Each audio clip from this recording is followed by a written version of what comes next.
As an editor, I don't want to be burned in the edit. Oh, it's so awful, isn't it, when you're going through media and you need an extra 3 seconds and the camera's just stopped a bit too early, or I don't have that shot, I need to go and find this other material to cover because I haven't got enough. Why was the camera moving in this way that I can't use it? It's painful. Shooting like an editor is all about that. Think of the editor as the painter, and that you're just putting all the different colors on the palette. And if they only have 3 colors, they don't have enough to work with. I was one of those kids who always had a camera and was always making movies, even going back to Super 8 and then video. And surprise, surprise, I ended up with a career in film and broadcast.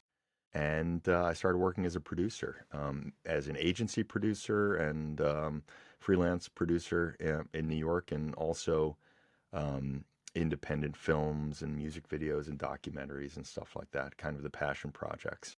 Got into news about 20 years ago with a client, and so the past few years I've been working spreading the word for mobile and Mojo.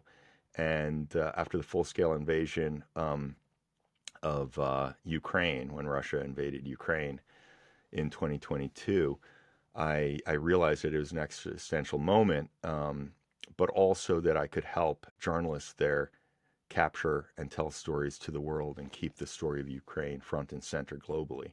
And so I've been going there, working with journalists, nonprofits, and I've also been teaching at universities in Ukraine as well. The whole mobile journalism revolution, to me, I'm so pleased that we're both in it together. You know, the ability to tell more stories and to give everybody a voice and their own platform in order to shoot their own videos and edit their own videos is amazing. But I'm sure, like me, you know, you've come to see that a lot of the times when we're shooting and editing our own content, whether that is for documentary and news packages, there is this tendency to either be more excited about maybe the shooting or more excited about the editing, whereas really it is a it's a process, isn't it? So today we're going to be talking about shooting like an editor, or shooting for the edit. Mick, this is something that we have discussed many times before. It's something that is such an important topic. Can you just give us an overview about shooting for the edit? What does it mean to you as a producer? I don't want to be burned in the edit. I want to stay in that happy place of editing, which I really, really enjoy. But those friction points of post-production, I feel like I'm just allergic to, and they just completely drain my energy. My approach to shoot like an editor is not only to give you a system and a methodology and an approach to shooting B-roll, but for the purpose of making it easier for the editor to tell a story that has more impact, can resonate emotionally, gives them more options in the edit, because sometimes the story changes from what you originally thought it was. So to give them more options in the edit, think of the editor as the painter, and that you're just putting all the different colors on the palette for them. And if they only have 3 colors, they don't have enough to work with. Oh, I absolutely love that, because to me, I think a lot of people think shooting for the edit means giving the editor everything they need to go boom, boom, boom, boom, boom, and get their project finished. But especially for us at LumaTouch, obviously, we love to edit. That's where the magic happens. That's where you're telling your story. That's where it's going to unfold. And that, to us, right, that's the fun part of actually crafting something there on the timeline. But giving the editor a lot more options to play with unleashes their creativity, as opposed to it just being, oh, you're just making it an easier job in the edit. No, you're actually opening the gates so that they don't have to do all those kind of laborious tasks and stressful tasks of thinking, I don't have that shot, I need to go and find this other material to cover because I haven't got enough. Or why was the camera moving in this way that I can't use it? I think every shooter, whether they are an editor or not, should learn how to edit and actually edit their own footage. It can be transformational, and they will have a completely different perspective on coverage. So shooting like an editor is all about that, and I encourage anyone to learn how to edit. And I think not enough videographers really understand what an editor needs. It will also help your judgment when you're shooting, um, with things like sound, with things like coverage. You'll better understand what an editor might be able to use, or what it actually means to give an editor more options. And it can be somewhat theoretical until you've actually sat in that editor's chair. And I've I've learned more about production in post production than actual production. So it's very, very valuable to learn how to edit. Can you tell us about some of the mistakes that shooters make when they're out filming a story and you're editing that content? Like, how can we avoid some of those errors when we're shooting? I think the number one mistake people make is not shooting long enough. And the rule of thumb is 10 seconds.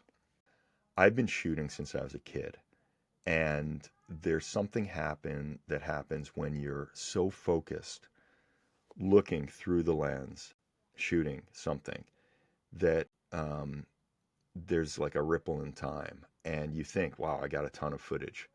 And you go back to the edit, and it's literally 2 seconds or under 2 seconds. It's strange how this happens. And I don't know exactly why that happens, but I've heard this from many other, kind of shooter editors.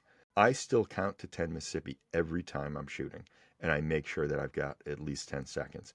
And if it can feel like a really long time, but you will never, as an editor, you will never ever regret it.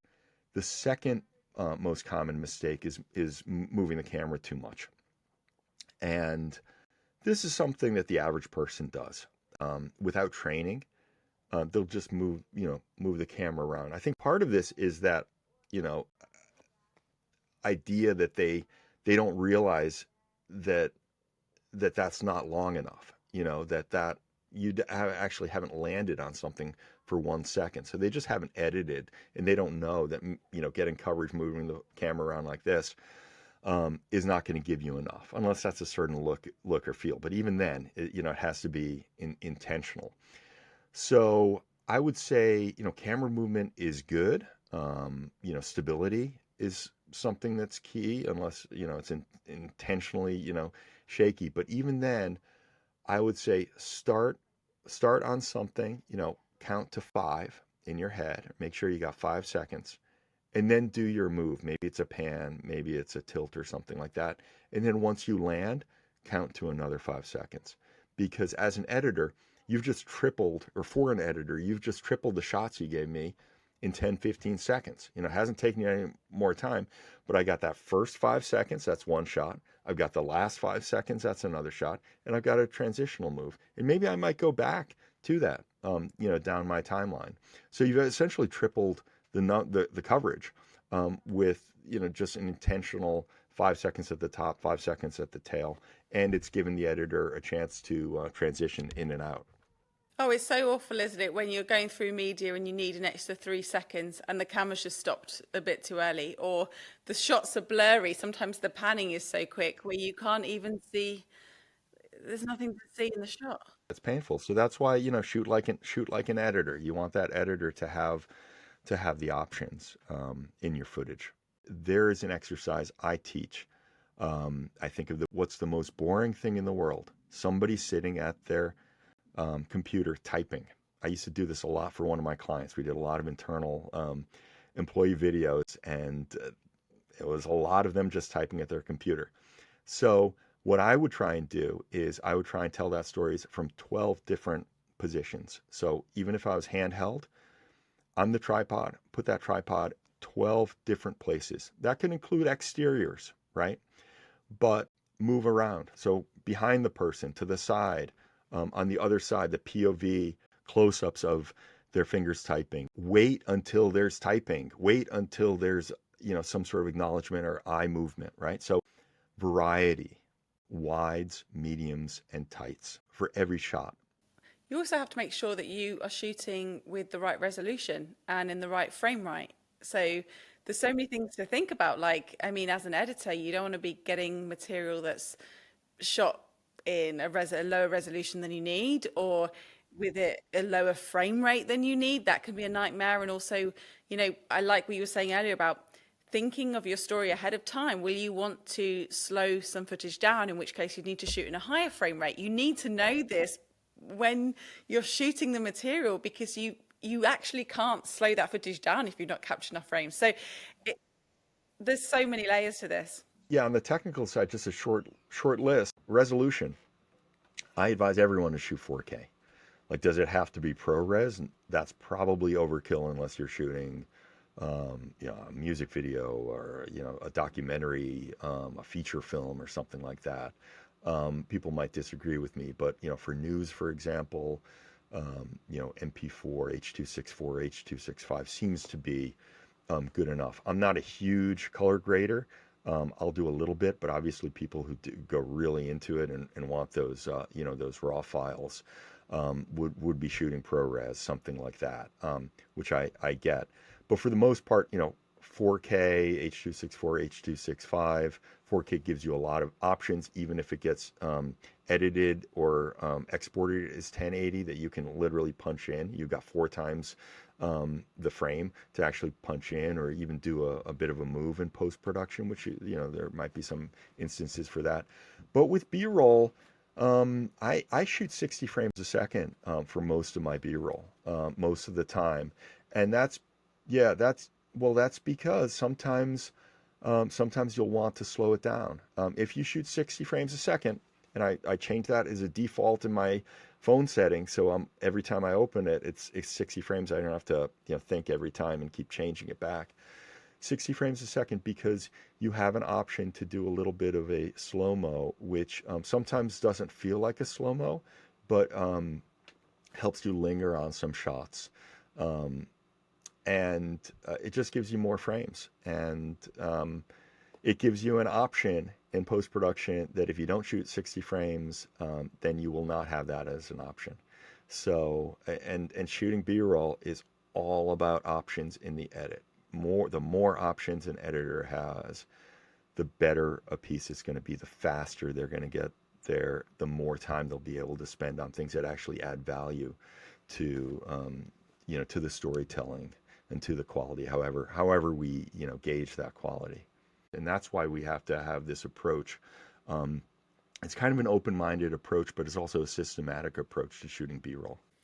It's interesting you say that, because earlier on I was thinking about when you are preparing for a shoot, how much balance do you have between being structured with making sure you get the correct shots so that when you're in the edit, you have enough material to play around with and get creative, versus being spontaneous? Like, where is that balance line for you, Mick? You go into a shoot, how strict are you to get certain shots versus how much spontaneity do you give yourself? How much freedom do you have as a shooter in order to craft that material for the edit? My experience, has taught me that I need certain things. So I do think about, exteriors. I do think about signage. And this is important to think about in advance and actually put down on paper. Because sometimes when you're there shooting the story, so many different things happen. So many other things pop up that you want to shoot, that you may forget that, oh, I have to get these things. And you will thank yourself later for remembering to shoot these things. I shot an editorial meeting for the Kiev Independent recently. And I didn't really know exactly what the story was going to be. I knew that it was important to show what it's like to have an editorial meeting, the most important meeting of the week for a news organization. I knew that the reporters were going to be coming in from all over Ukraine, some from the front lines, some from other places, kind of on a Monday morning. I knew that I needed some kind of signage, saying Kiev Independent. And that was about it, and kind of my mental list was I needed to show people arriving, right? So I needed to get there early. I need to get into position, near the door, and then move around so I could have different coverage. And then I needed to look for signage, which I found. Some signage on the wall, stickers on the back of their laptops, papers, there's a screen, things like that. And that was my, checklist. And I got all of that. But while I was there, in addition to a couple of interviews and footage of people sitting around a desk, which can be the most boring thing in the world, but if you shoot it right, and I'm sure we'll talk about some of these approaches, it can be interesting and very dynamic. But I saw a bunch of other things. I saw that there was a cat there that they had adopted from the front line. I saw how they interacted with the cat. I saw a coffee pot in the coffee maker that was almost empty. You know, I saw someone sitting on a beanbag chair writing an article. Then I saw their reflection in the chrome of a seat. So to be aware of your environment and to be curious of all the different things around you, that's what I love. I absolutely love about B-roll shooting, because I feel sometimes like I'm a fly on the wall. You know, I have this idea that I can make myself invisible and I can just kind of bounce around, but just following my own curiosity. And as long as I'm applying some best practices to shooting that video, um, that's how I get a lot of great footage in the edit, so that then that starts sparking the whole creativity process in the edit. It makes me think sometimes there is a danger of over planning a shoot. You know, you can do as much research as there is possible to do. You can do as much background, brainstorming about what you're going to capture on camera.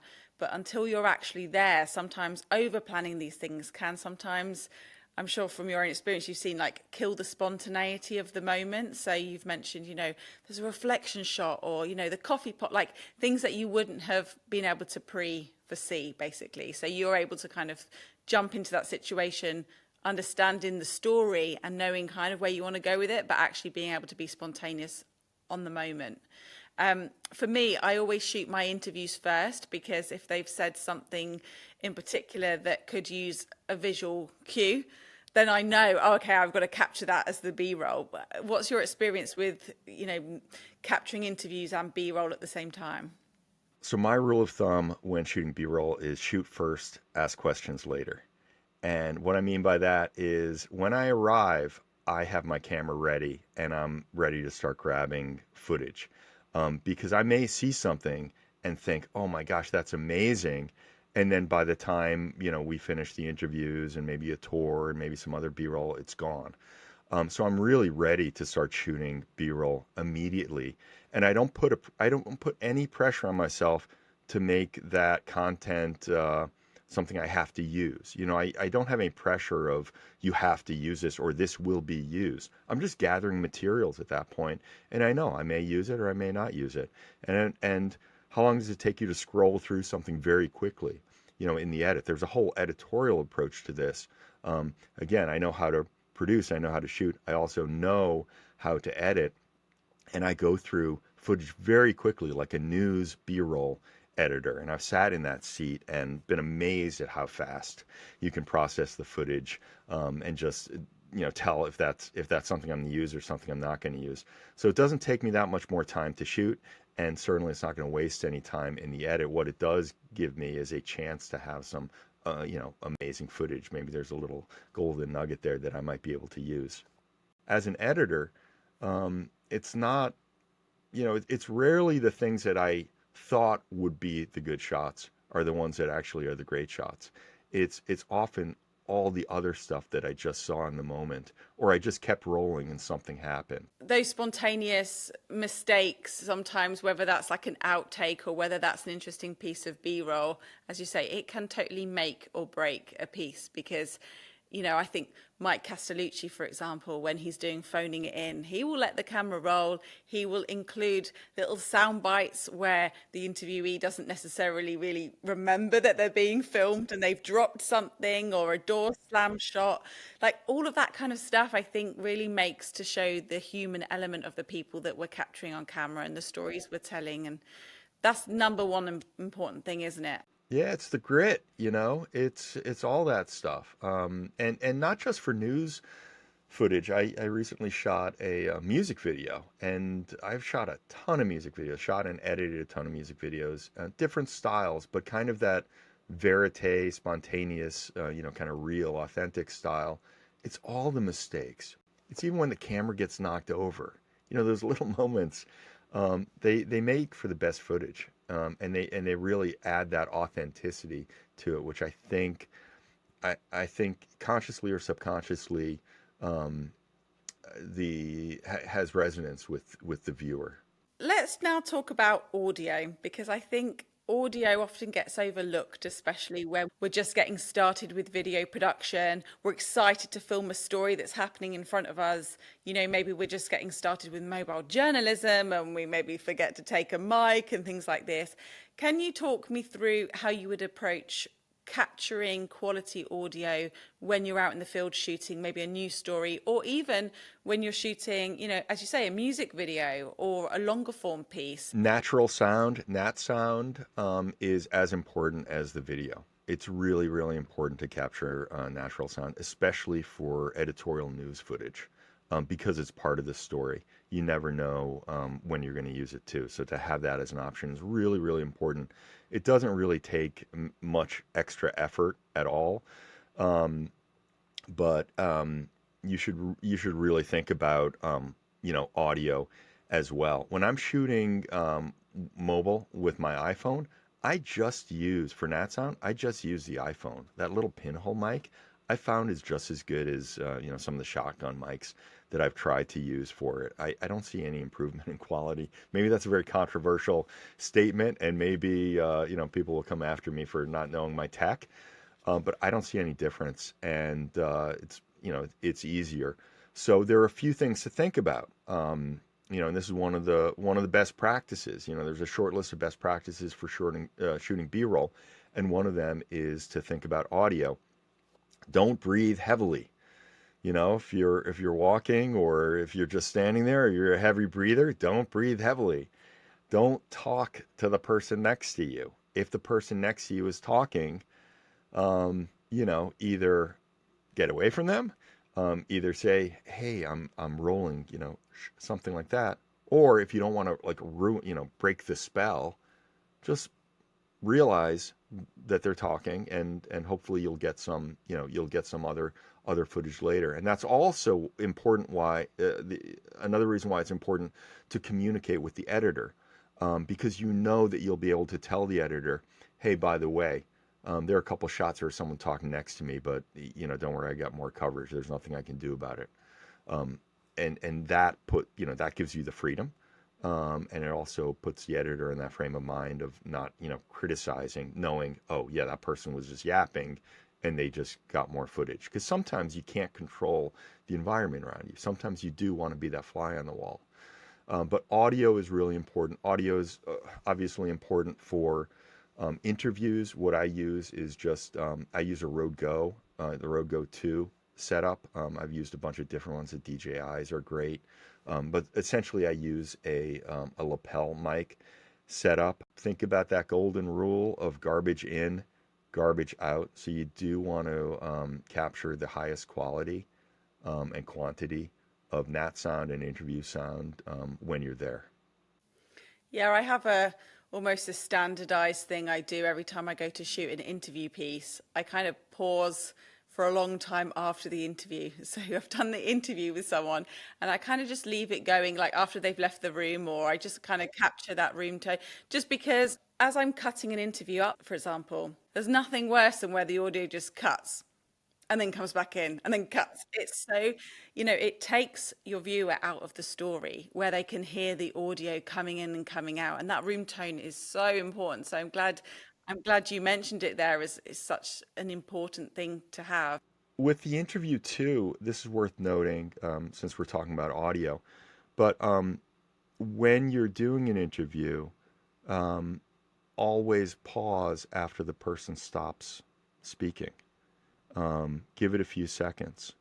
And I've seen seasoned reporters, um, you know, this is broadcast television reporters, during an interview, while as a person's answering, talking, like saying, "Mm-hmm, oh yeah, uh-huh, oh good point, ah, right, yeah, okay, nice, keep going, expand out, yeah, keep." Yeah, I mean, they're talking during it, and completely ruins it. This is somebody who should know better, but you know, that's a little unusual. But a rule that most people could benefit from is after the person stops talking, You want to make eye contact, right? You want to acknowledge that you're listening. So, you even if you're glancing down at your screen or whatever else, but give a few beats. Literally count to 3 in your head.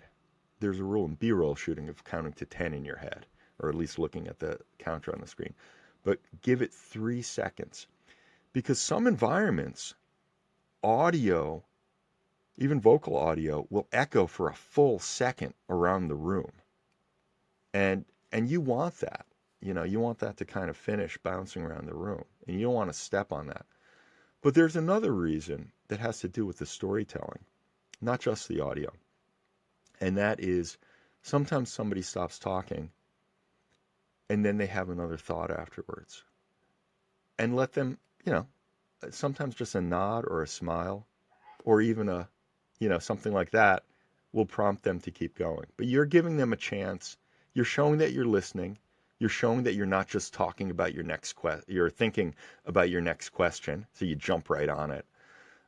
You're acknowledging what they've said, and you're giving them a chance to maybe expand on that, and that gives you content. It also gives you that extra audio. In the edit, something I do a lot is I bring the audio in and out, but room tone is really important. But I kind of like do a 30 frame audio fade between my different nat sounds, and that seems to most of the time that seems to be a good starting point. Maybe I'll tweak it here and there if there's some pop or something there, but that seems to give it continuity and adds value to the cuts.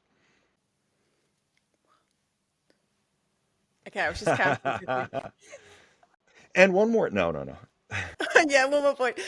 Those little sound bites that you get from an extra thought, though, are sometimes just magic, right? Because you notice sometimes when you're interviewing folk, they break out of their media personality, just for a second, just to say something else. Or, I think sometimes, especially when you're interviewing people that are not used to being on camera, they've got a camera pointing towards them. They're stood up extra straight. They're feeling a bit awkward on camera. And the more you kind of get them to relax, the more you're nodding, the more you're talking to them, sometimes that little extra sentence they say afterwards can capture a slightly different emotion or a more relaxed version of themselves. And as you say, a great soundbite to go back to. That can be like the last question you ask, which is there anything else you want to add? Can be the most powerful question, because you're indicating for that person who might be a little nervous, or at least under the lights, or this is not a natural situation. Even if they have a lot of media training or they're used to being in front of the camera, they've been thinking about this interview, and you've asked a certain list of questions, and there might be something else maybe one of your questions has triggered something, or there was something else they wanted to add. But that last question of, is there anything else you want to add? Or is there anything else I should have asked? You're telling them, okay, we got everything. The interview's over. You can relax. And now, if there was anything else, and I found that you get some of the most genuine, from the heart answers. And yeah, it's a good question to ask. When do you know is the right time to leave a shoot? If you're sent out on a job, or you want to capture a story, when, Mick, is the right time to go home? How do you know you have enough footage? Because some stories, you have to go home at some point. They might not necessarily be an event that you're trying to capture in one go. Like, when is the time that you say, I have enough Vox Pops, or I have enough interviews, I have enough B-roll, I think the editor's going to be good? Like, where is that cutoff mark? First of all, this is why you should think about your list in advance. It doesn't have to be comprehensive, but if you think of things that that you want to get, or you think you're pretty sure you might need, like like exterior shot, or a setup shot, or establishing shot, or it may be the stories about a product or something like that. You're going to have to get coverage of that. So I would put together a list. So that's important. This is one of the reasons it's important to have that, because you can, before you leave, you double check that list. Did I get everything? Sometimes with news editors, you only have a certain period of time, then you get kicked out. So it's important to prioritize your shooting within that time frame. But then at that point, you get kicked out, and then I would think, is there anything else now that I'm on the sidewalk or the street? Is there anything is there anything else I can get? But I think, to answer your question, I think about the interview. I think about the story. I reassess everything. Well, now that I've heard the person speak, now that I have a different perspective on this story, now that I've seen everything, is there anything else I need to get? And then I might get a few more shots. But after that, I think, if I feel fairly confident, if I've shot with that variety of coverage, wide, mediums, and tights from different angles, then I'm fairly confident that I've got enough to tell a story. But I like what you've said today about, it's not so much when I've been asking you questions about how you shoot, you've not so much been focusing on you have to get this shot and you have to get this shot. It's more the way you have been as the shooter. It's the way that you're approaching the story and the way that you're moving around the space. And so whether you're using these, portrait creative ways of moving the camera and getting those extra shots, or whether you are trying to be more traditional with how you capture, it's almost like an attitude thing when we're shooting like an editor. It's the attitude that we go into a story with, which I think is a really great takeaway from this podcast. Yeah, and look, we can take a look at, traditional ways of shooting a package for the BBC, for example. And there's a very standard way of storytelling, and those shots should be on your list. But then it's the approach, it's the open approach to storytelling, especially if you're, using a mobile device. You got a lot more freedom, and it's creating all that content to give to the editor, whether that's you or somebody else, that then it's a whole other creative process of really discovering, what the story is, from the footage. Well, Mick, thank you so much for speaking to us this week. I think we've all got a lot to take away from today, and just to get out there and practice and put some of these, out into the field and actually get going with them. There's always more ways in which we can evolve as content producers, right? Well, thank you. I always say I give a lot of workshops around the world to everyone from kids, teenagers, to professional journalists, and I always say I learn more from them than they do from me, and that's actually true. I really do every single time, and it is about exchanging information. I've learned a lot from you today, and it's about putting yourself out there, being open-minded, and practicing, shooting, editing, and it's fun, and the quality will only get better and better and better. And nobody should be afraid of shooting. We have everything we need right in our pocket.